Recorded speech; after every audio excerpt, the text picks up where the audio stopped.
It's ad break time. The Beyond Solitaire podcast is proudly sponsored by Central Michigan University's Center for Learning Through Games and Simulations, and they have some great stuff coming up. Fans of 1,000-Year-Old Vampire will be delighted to know that their next Kickstarter project is Jason Cox's 500-Year-Old Vampire, a new project designed to be a cooperative writing experience that you can try with your friends at home, but that is also written to meet national classroom standards. Jason was my guest for episode 102, so you can listen to that interview and learn more directly from him. Also, I'll be teaching a class for CMU's Certificate in Applied Game Design, so if you ever wanted to take a class with me, here's your chance. The course is called Using Games to Teach What You Can Convey Through Play. It starts March 6th, and registration is open right now.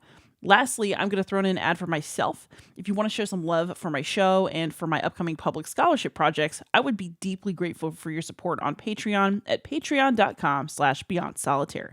My goal is to get to a point where I can spend my summers doing board game work instead of summer school, and you'd be helping me make that happen. For now, though, let's get on with the show. Hey gamers, this is Liz Davidson from Beyond Solitaire, and I'm here in the pod with two special guests this week. I have Dr. Ray Kimball. He is the CEO of 42 Ed Games, and he is an alum of the show, so I will link his previous episode down in the show notes where he talks about his cool game consulting company. And I have a new guest, Dr. Kimberly Redding. She is on the history faculty at Carroll University in Wisconsin. Is that right? That's right, Waukesha, Wisconsin. Fantastic. So are y'all like cold where you are? I'm in Atlanta, and it's never cold. We've got snow. I'm in Arizona, so cold for us is 50 degrees. See, that sounds good to me. So I've had you both on because you have a project together that I'm very excited about, and that is Eyeball to Eyeball. So do you want to give the listeners a rundown on what your game is and who it's for, and maybe when we can expect it, although I know that's still kind of in the air? Yeah, absolutely. So Eyeball to Eyeball is, simply put, your opportunity to play through one of the seminal crises of the Cold War. It's the opportunity to experience the Cuban Missile Crisis from the perspective of one of several factions: the U.S., the Soviet Union, the Cubans, media or intermediaries, which is kind of our catch-all term for many of the international actors.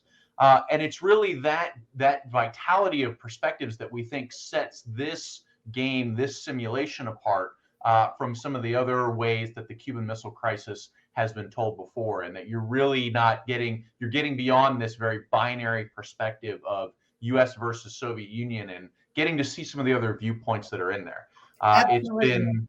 It's been accepted for publication through CLGS at Central Michigan University Press. And our current hope is that the Kickstarter for it will be out in the fall, but of course there are always potential challenges with that. Indeed, it is game publishing after all. And then, Kimberly, why don't you tell us your role in the project? Sure. Well, I came to the game that Ray had actually created as primarily a role play about U.S. and Soviet interactions and politics, right? Which is the fairly traditional narrative of the Cold War, that Cuba was kind of caught in the crosshatches of these two superpowers. And I, by training, I'm a Europeanist and had lived off and on for quite a while in Berlin. And so my view of the Cold War is strongly rooted in the German and the European experience. So when I got a hold of the game and started using it, I started kind of throwing in more and more characters representing different perspectives. Willy Brandt, the mayor of Berlin, is one who, to me, he would have been following this situation closely and be deeply vested in how it panned out. And Ray was gracious enough to accept my suggestions and additional characters and not take offense. And I would say from there, we've kind of been batting it back and forth and using it in classes and now through Ray's company. Fantastic. That's awesome. And so just to clarify, the factions that are in the game, at least according to the Reacting Consortium site, are the US, Soviets, the Cubans, the media, and the international faction, which includes the UN and world figures. So, what made y'all settle on those factions in particular? And what are some of the thoughts behind some of their maybe special traits for players? So I'll lead off on this. Yeah, as Kimberly mentioned, this started out as a very kind of binary classroom simulation, U.S. versus Soviets, and really it was Kimberly's key insight in playing with the game after it was shared with the reacting community of there are so many more perspectives to bring into this. There are so many more viewpoints that need to be represented in here. And even the other thing that we really love about the way we've set this up is that even within the factions, there are not unitary viewpoints, right? Within the US faction, I'm not going to spoil anything, but within the US faction, there are very different perspectives on what should be done with respect to the Cuban missiles. And the same thing holds for the Soviet and the other factions. And then, Kimberly, do you want to talk about Cuba and media and intermediaries and some of the things that are at play there? I'll give it a stab, sure. As Ray said, within the factions, there are competitions, and many of the people in international politics are highly motivated and quite competitive, like some of us in academia. And so they're jockeying for positions amongst themselves. So within, for example, the media faction, there are several journalists who see themselves as trying to potentially get the scoop of the century. And whether that scoop comes from Havana or Washington or Moscow may not be as relevant as the fact that they get the scoop. And for some of the international characters, they want to be heard. They want to be part of the conversation. The United Nations, for example, does not want to be kind of swept into the corner, right? They want to be taken seriously as a mediator. And so that complexity can be a little bit bewildering, but from my perspective, that's the point. Ooh, I like that. Yeah. That sounds really fun, actually. So, I mean, when I think of the Cold War, I really do just think of the United States and the Soviet Union, right? Like it's such a polarity, like in my own mind. I think back to history class. I think back to like Dr. Strangelove. You're dating yourself, Liz. I'm young. I'm merely cultured. But so I mean, it sounds like that was how this game grew as well. Like it started out as more of a polarity and then expanded to factions. Right. So I know where I want to go with this. Let's start though. This is a classroom game. About how many people are intended to play this game, and what are some of the learning objectives that have come out of this play? Yeah, so one thing we knew we wanted this game to be scalable for different sizes, right? And again, this comes from our respective experiences. When I was teaching, I taught relatively small sections of 15 to 18. Kimberly classes tended to be on the bigger side. So we wanted to really accommodate those. So you can play this with as few as 10 people. Now, if you play with that few, then the faction play is limited. You basically only get the U.S., the Soviets, and a little bit of the Cuban perspective. Once you start getting up above 14 or 15 people, then you can really start making choices about which factions you want to bring in there. So let's say, for instance, you're teaching an international relations course. You might decide that you really want to put an emphasis on the intermediary faction. Whereas if you're teaching, let's say, a communications course, you want to bring in more of the media faction. So we really, you can actually go all the way up to 38 roles in this game if you want to, and that's without like doubling any roles. And then you could, ways to even expand it beyond that would be to have two people play a particular role, which I know the reacting community has really pioneered in the last couple of years for larger section sizes. Trying to think if there's anything to add. I think not. But... All right, do you want to talk about the learning objectives? Sure. So and you'll have to fill in here, right? Because you've been working with it more closely. But I think we've mentioned before, one of the learning objectives is the messiness of the past, and the importance of individual agency as well as institutional or national agency, and that those aren't always aligned. So navigating through that experience is key to that realization, to meeting that learning outcome. Another important outcome of the game is, and this will not be surprising, it's a history-driven game, is wrestling with the information that people had at the time. So it comes with a fairly robust set of primary sources, and working through those and thinking about how, as the president, would I have gotten this information? What does it mean to me? Or how do I, as an advisor to the president, or as an advisor who believes that military action is the only way to prevent nuclear war, for example, how do I interpret the intelligence that I'm getting? And yeah, go ahead, Ray, you can jump in. Yeah, and you know, with the things that Kimberly is talking about, the game is very deliberately structured to allow for mistakes in those fields, right? Right. It has prompts that you can misinterpret. What you could interpret a particular prompt as either, oh, this is a terrible accident, or oh, this is the other side trying to jockey for positional advantage. And those are real challenges that decision makers faced during the crisis, and candidly still face today. So there's also, I think, one thing that we hear over and over again from students is, I didn't appreciate how hard it is just to make a decision in this kind of role. Right. I thought it would be very easy. I'm the president. You're going to do what I say. And it doesn't work that way. And we're like, right. Yes, you're right. It doesn't work that way. And in a time crunch. So that is very intentionally built into the game as well. So how tight is that time crunch? Like, if you're planning to use this game in your class, I'm sure that there's like a simulated time crunch within the world of the game. And then also, how long does this take to run in a class setting? Yeah, so game time itself, the game is structured in 2 chapters. The first chapter is 41 minutes. The second chapter is 25 minutes. So you could, if you wanted to, play the game straight through in a 75-minute session, and be able to do that.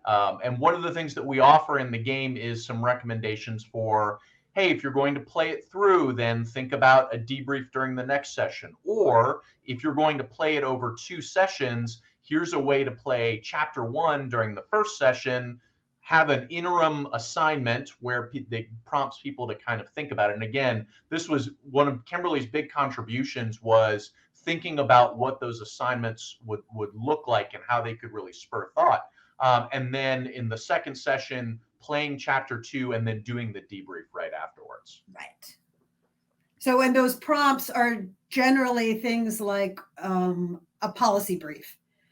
So all of the advisor roles, it's recommended start the first game day having written a policy brief, right? What would you recommend to your head of state based on what you know? And then after that first game day, maybe that policy brief needs to be revised, or maybe you think there's someone else in the room within your faction who should not be listened to. Ooh. Right. So you can sort of use that opportunity to reflect on what has just happened, life skill, and adjust your thinking based on that, and adjust your strategy based on that.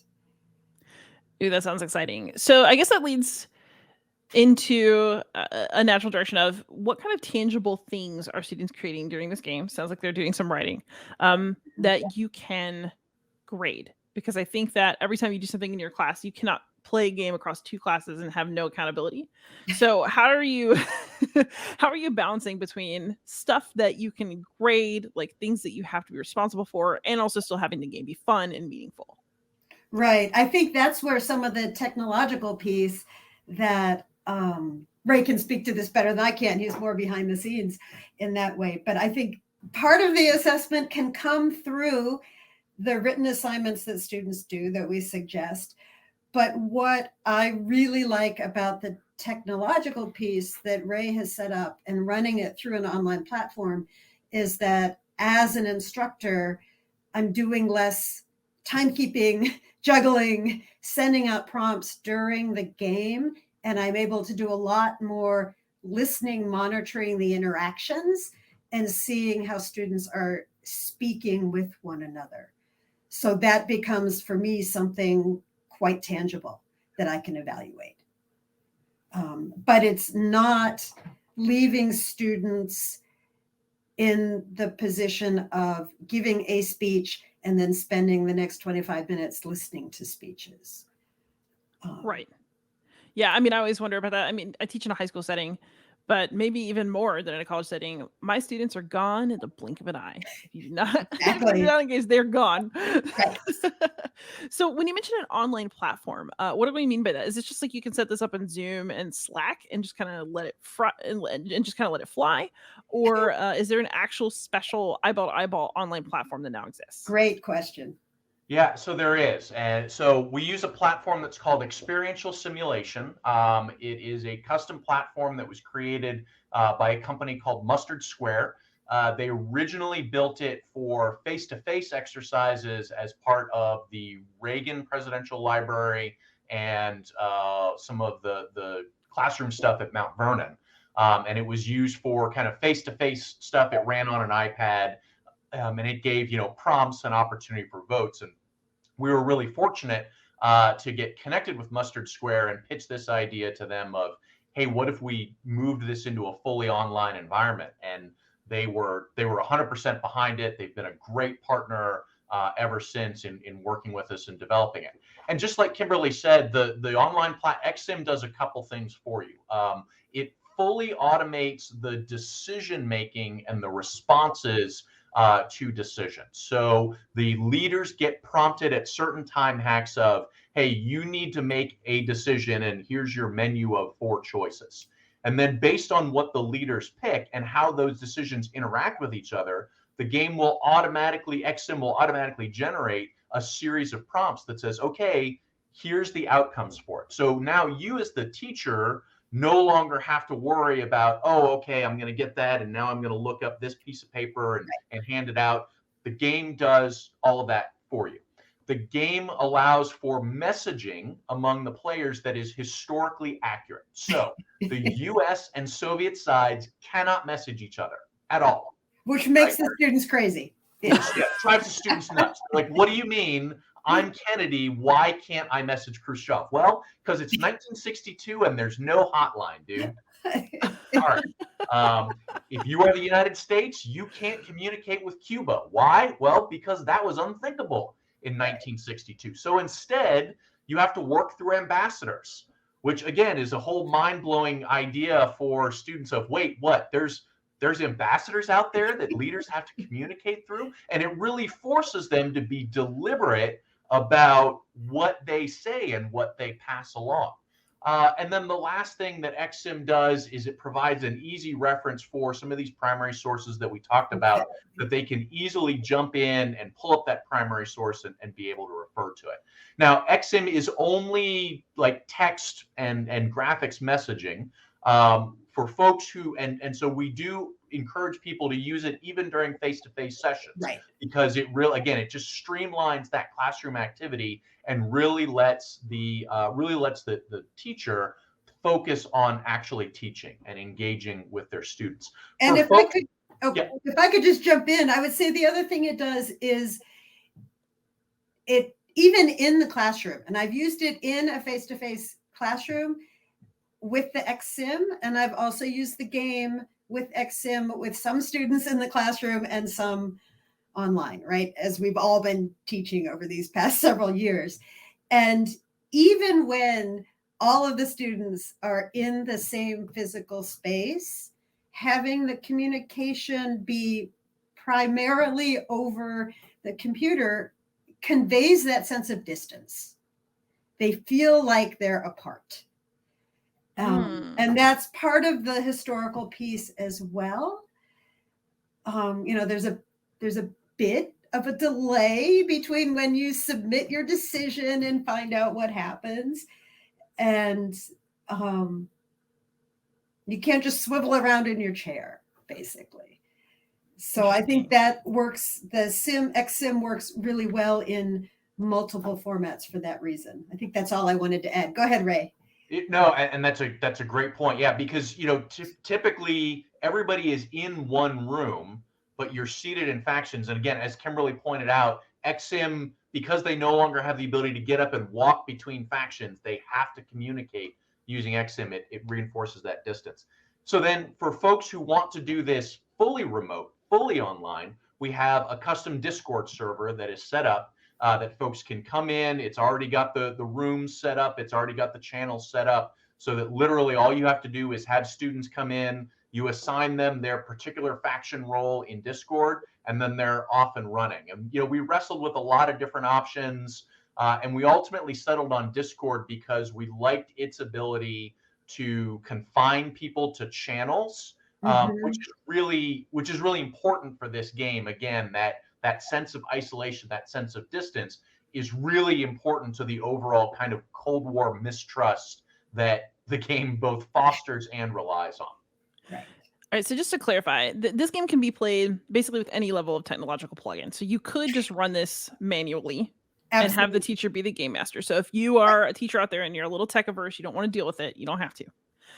But there's also like a little client that you can have students pull up. Like if you're a one-to-one school, does it work on phones as well? Anything that'll run a browser. Anything that'll run a browser. Okay, so basically you can have something where there's a chat client that limits who can talk to whom, and that will essentially run the game for you through prompts. Or you can have a fully teched out, distant Discord experience with this game. Correct. Yeah. And then I had one more question just as a teacher, which is if you're using the chat client, the one that's just, you can be speaking face to face, but also have chats, can a teacher get a transcript of what the students wrote? So this is our most requested feature, and it's something that our developer is working on right now. Right now, we can get that manually. We can reach out to the developer after a game and say, hey, send us the spreadsheet, and the developer will respond as quickly as they can, recognizing that they have other clients and other things to do. No, we are first.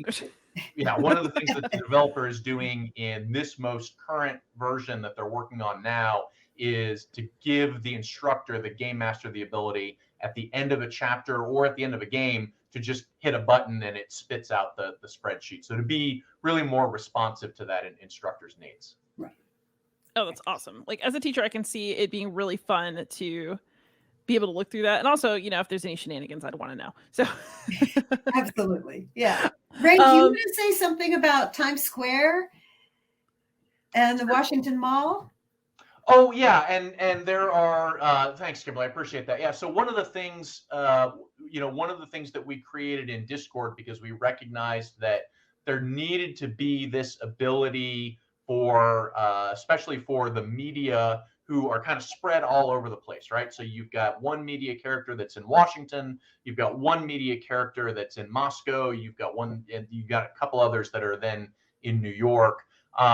We recognized that there needed to be some kind of ability for them to move and engage with the decision makers in the way that they would be able to do that in the actual game space. And so what we created these channels in Discord that are open to really anybody who's in that capital. So for the U.S. faction, for instance, they've got their private channel, which is the executive committee, but there's also a channel called the Roosevelt Room, which is meant to be like the Roosevelt Room in the White House, where you invite the media in and give them your pitch and let them think about it. Because remember, this is 1962, and there is no White House press room at this point. The White House press room is the pool, but that's another story.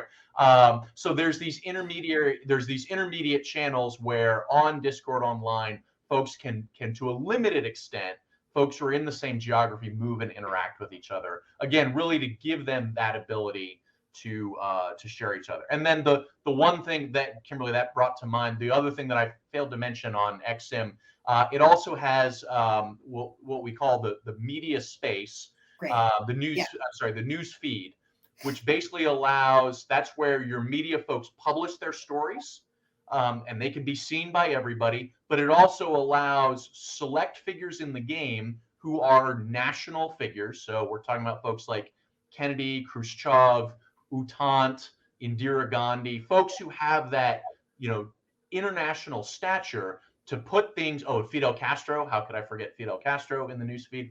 To put things in that newsfeed as a way of kind of simulating press conferences and simulating news releases. And I'm always fascinated at how students use the newsfeed.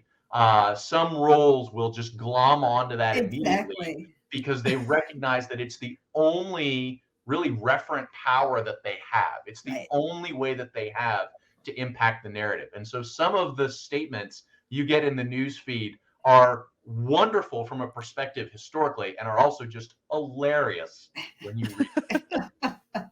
That's awesome. And then, being a high school teacher on a limited budget, I must ask. So once you purchase Eyeball to Eyeball, is it free to use the chat client? Yeah, so what we set up right now is that there is an educational code. There's really two kind of components to using the chat client. There's a ticket fee and an admin fee. For educational clients, we have a code that waives the ticket fee because we do believe in as broad access as possible. But we do need to support the back end side of this, the hosting and the development that goes on. So for educational clients, we only ask that educational clients pay the admin fee, which is $2 per player, which we think is pretty reasonable for this. And that's $2 per player for a whole game session. So it covers both chapters as well, and of course covers me providing tech support as well if you've got questions and stuff like that. So we are sensitive to the question of cost here, and we do want to make sure that we are supporting educational clients to the greatest extent possible. Got it. And again, if you want to run it manually, you can. So it's not a required purchase. Right. Absolutely. Got it. So how much background knowledge are you expecting students to come in with when they play this? Like, is this meant to be the capstone of a unit on the Cold War, or is this meant to introduce students to the Cold War as they play? I know there are a lot of primary sources involved, but are they sources that you would already know and have read when you play? Or, is this like jumping in for the first time? I would say, and Ray, you can correct me, but I would say I've used the game in World Since 45 class. So we've already introduced the idea of the Cold War and the Cold War alliances and that kind of thing. And this is okay, what did this look like in real life? Right? Take it out of the history textbook or out of treaties and formal agreement. How did it play out? So it's sort of in the middle of that class. And I've also used it in a very intro level Western Civ class that maybe we've done a role play about World War II or World War I and talked about how conflicts play out in that time period. And then this is a contrast to that. So I don't necessarily use it only with students who are upper level or who are deeply rooted in Cold War history. Mm-hmm. At the same time, it sounds like, Ray, here's where you need to jump in. There are potential players, at least, who are sort of Cold War gurus or Cold War geeks or Cold War hobbyists who know more about U.S.-Soviet relations than I do. And I think we were grateful to have reviewers read through the material who brought some additional depth to that, who said, hey, think about this. There are people who are not Western Civ students or students taking their second and only history class. And so that let me learn a lot, and it brought a new depth to the game. So I think it works in a variety of contexts because the interactions are adaptable in that way. Got it. So you can just toss your students in, or it'll still have some nuance and depth later on. Right. Yeah. Got it. And to add to Kimberly's point, one of the things that we were very careful to do was in the game book that the students get, there is a pretty detailed historical background that basically says how do we get to October 1962 from the U.S. perspective, from the Soviet perspective, from the Cuban perspective. So if your course has not covered that ground, you can use that to kind of lead up to it. Or if you're just using this as a hobby group, you can use that to get up to speed. We've had among the users we've had of this game, we've had history clubs that have just done this as a history club exercise. Like, hey, let's come play a historical role-playing game. We just had somebody this past December use it as his final exam. And actually graded students on not only some of the interactions in the game, but then some of their reflections. And it was, he called it their grand finale, which I love. Did they end up blowing up the world? They did end up blowing up the world, unfortunately. It is not a spoiler to say that that is definitely a potential outcome of this game. So this actually leads me to my next question, which is it a setup where only one faction can win? Can multiple factions win? Or does for example, if you blow up the world, does that mean that everybody lost? How do we determine who Cold Warred the best?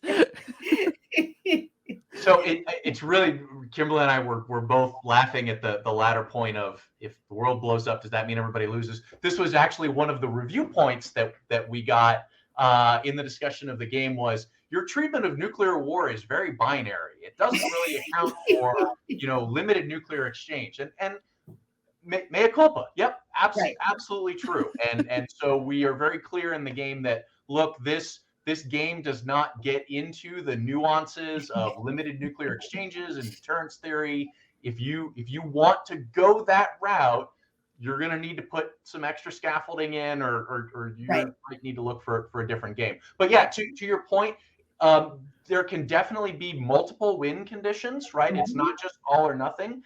And it can absolutely turn out that nobody wins. Even if there's no nuclear war, it can turn out that that this becomes a frozen conflict, right? Which frozen conflicts are very much a characteristic of the Cold War and then immediate post-Cold War. So yeah, it is definitely not a I win, you lose. Certainly the best diplomats out there try to find ways to generate win conditions for everybody. And the game doesn't make that easy, but it does make it possible. Nice. So how do you engage students who are maybe a little bit reluctant to jump into the role play experience? I feel like this would be amazing with some of my classes, and then others I'm like, ooh, how would I get this student to try this? Because I think they'd like it if they tried. So what is built into this game to kind of lure in the reluctant student? So I think there's a couple of things. One, the fact that they get a role sheet that lets them inhabit a persona, right? So it's an opportunity. Hey, I don't have to be 18-year-old high school senior anymore. I can be Curtis LeMay, who was notorious for firebombing Japanese cities in World War II and is this cigar chomping, Air Force general archetype. Hey, I get to inhabit this person and be that person for a little while. So I think that's potentially attractive, especially in a classroom safe space where you as the teacher have already established their ability to kind of engage and share. Exactly. And I think that is really the key more than anything in the game itself. I think the teacher's ability to say, hey, this is a safe space. We can be at ease with each other here, and we can be comfortable with what's going on.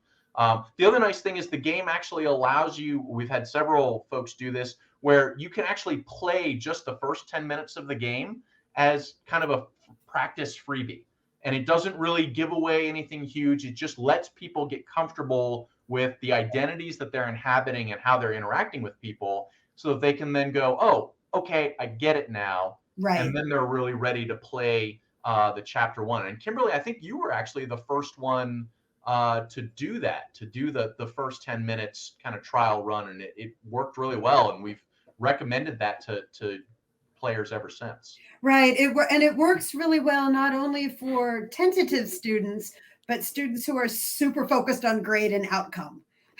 That they can sort of dip their toes in and get an idea of how the mechanics work in a low stakes way. And I think Ray is probably too modest to say it, but one of the things that my students have been pulled in by is Ray, who has sometimes, zoomed into my class and provided a tutorial. And so they see there are humans behind this game, right? This is a human invention, and these are some people who are passionate about learning in this way.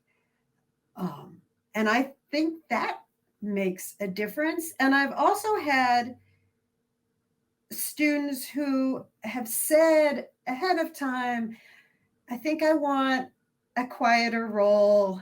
I just want to be media because I don't want to have to talk much. And especially with that 10-minute opener or splitting the game into 2 chapters, they realize within that first 20, 25 minutes that they can influence world events through their writing, that you don't have to be the Curtis LeMay or, the charismatic Kennedy brothers to change the world. Maybe I overstated that a little bit, but to influence the world. Yeah. Indeed. Well, I think we're all changing, right? That's what we sell. So I do want to ask, just because, again, I think about budgets and access and all of that. If you are running a fully non-tech version of this game, how do you handle communications and how do you handle media output? So I would not run this game as a sole instructor in a classroom of probably not more than 15 people. And I have tried running, I guess I would say that about most any kind of role play game. I think it's typically really important to be able to have someone handling logistics, even if it's a student fellow or another instructor or friend, someone to help keep track of timing and that kind of thing, so that I as instructor can perhaps be the mailbox that communicates those ideas back and forth. Right. And also giving advice. Okay. So basically it's best done with at least a backup person to be the machine for you, essentially. I would say so. And I have done it without that, but I think only once. And that's one nice thing about the fact that the game can accommodate a pretty large number of roles, is that there's potential there if you wanted to combine your section or your course with another instructor, right? And run it as a game with both of the sections together, and then that way you've got that instructor there as well, and maybe one of you is doing timekeeping and making announcements, and the other one is running messages between ambassadors and factions to facilitate that. Gotcha. And I think if I was running it, I'm just thinking out loud now, so you can delete this part if you want, but I'm thinking if I were running it alone, I think it would take more time, just because the exchange of information is a little bit slower, right? Because it's not automated, right? And that's not a bad thing necessarily, because there are students that get quite anxious as the clock is ticking down. Right. Yeah. And I'm thinking about this as as a high school teacher, what would I do? I already teach large classes. Right. This might be something where I tried to get a senior in there to run it, Beautiful. or an office aide. Absolutely. Yeah. The other thing I would say on this is, look, we recognize the pain of tech sometimes, right? Both of us have had to teach remotely. Both of us have had to deal with COVID and the shift to emergency remote teaching. And we have really bent over backwards to make the tech in this as accessible as possible. So there are tutorial videos for all of the students that they can watch to kind of get a sense of it. There are breakdowns in their role sheets of, hey, this is what the tech does, and this is who you can talk to and who you can't talk to. And there's a walkthrough video for instructors that they can sit and watch that walks you through every single little piece of the platform to actually help get you comfortable with that. And so any number of times I've had folks reach out to me to use this game. They initially see XM and they kind of recoil and they're like, oh no, I can't take another platform, please don't. And inevitably, every single one of them comes back and goes, okay, I actually watched the video and I'm cool with this. I actually think this is going to be fine. So we totally understand the tech phobic is not a fair way to characterize it. No. The tech concerns, right? That is just naturally born of the environment that we're in. And we have really gone a long way to try and address that. Right. I would say tech saturated. Much better term. Yes, thank you. And I think that's where our developers have also been really helpful. So I would say, as someone who prefers to teach and be face-to-face with people, present company excluded, the development team did a really nice job helping us think about how to streamline the dashboard that students see and that instructors see, so that the commands that you need are pretty obvious and there's not a lot of superfluous. Yeah. So this actually already started to answer my last question, but if you're a teacher who's never done this before and you're ready to give it a shot. So just as students are reluctant, right? I think we as instructors are also often reluctant to, try something that might fall flat or that we're just scared to run, scared we can't do it. What is your advice to somebody who's playing a classroom size role playing game for the first time? And, how do you get yourself in that water? I think this actually holds not only for this game, but for a lot of the classroom role-playing games out there, is grab onto the instructor manual that's Right. provided or the instructor guidance and really read through it and parse through it carefully. Most instructor manuals are written in kind of a different way than typical academic documents. So it can be very easy to miss things. So definitely look through there. And then don't hesitate to reach out to the game provider. Right. And I know there's going to be some other game providers who are going to get grumpy at me for this, but I can definitely tell you that it applies for this game. Reach out to us. We pride ourselves on being accessible on this game. My email address is on the game. And it's meant for you to reach out to me and go, okay, I think I get it, but can you help me understand this part of it or what this does? Nothing would make me happier than to help walk an instructor through that and go, oh yeah, no, totally understand why you're confused about that. Let's talk about it. And I'll jump in ideologically or idealistically and say,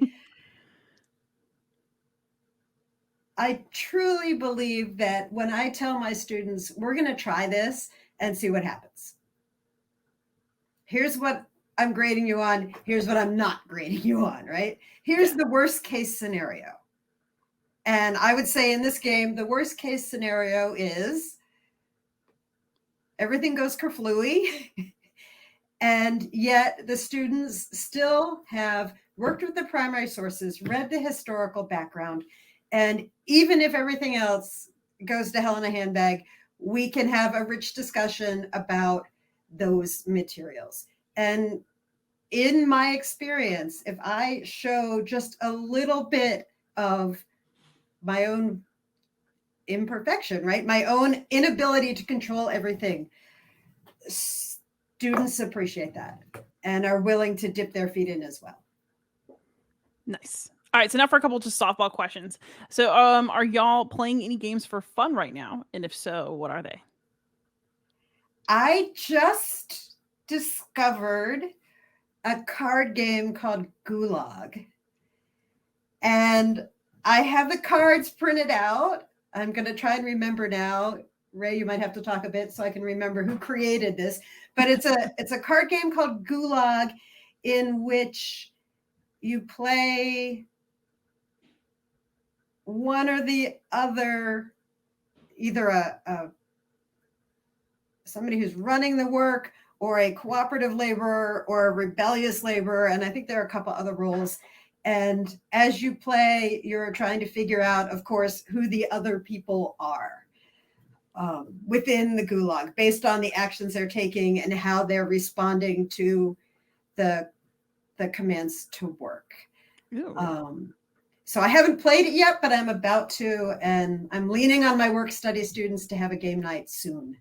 So try it. But I'd like to use it in class. Yeah. Nice. Yeah, I just got the Dietz Foundation's Free at Last in the mail a couple weeks ago and have been kind of getting it out of packaging and figuring it out for Solitaire playthrough. And the reason why I'm saying I'm like getting through it and figuring it out is because it's just such a beautiful game, and I find myself just looking at the components of it and like reading the cards and so I haven't actually been able to bring myself to play it yet because I'm just enjoying so much working with the pieces parts of it. Fantastic. And then if people want to reach you, as you seem open to, where can we find you online? So for me, I'm on social media, Facebook, Instagram, LinkedIn, Twitter, as at 42ED Games. So the number 42ED in Games. And Kimberly? I am Redding, Redding, at Carroll, CARROLLU.edu. Fantastic. And if you're listening to this podcast, you probably know I'm everywhere online as Beyond Solitaire. But thank you so much to both of you for your time. This sounds like such an exciting game, and I absolutely wish you great success getting it into more classrooms. Thank you so much. It's been just a pleasure. It's been a joy. Thanks so much. Everybody out there, please don't hesitate to like, subscribe, comment, ask questions, and most of all, happy gaming.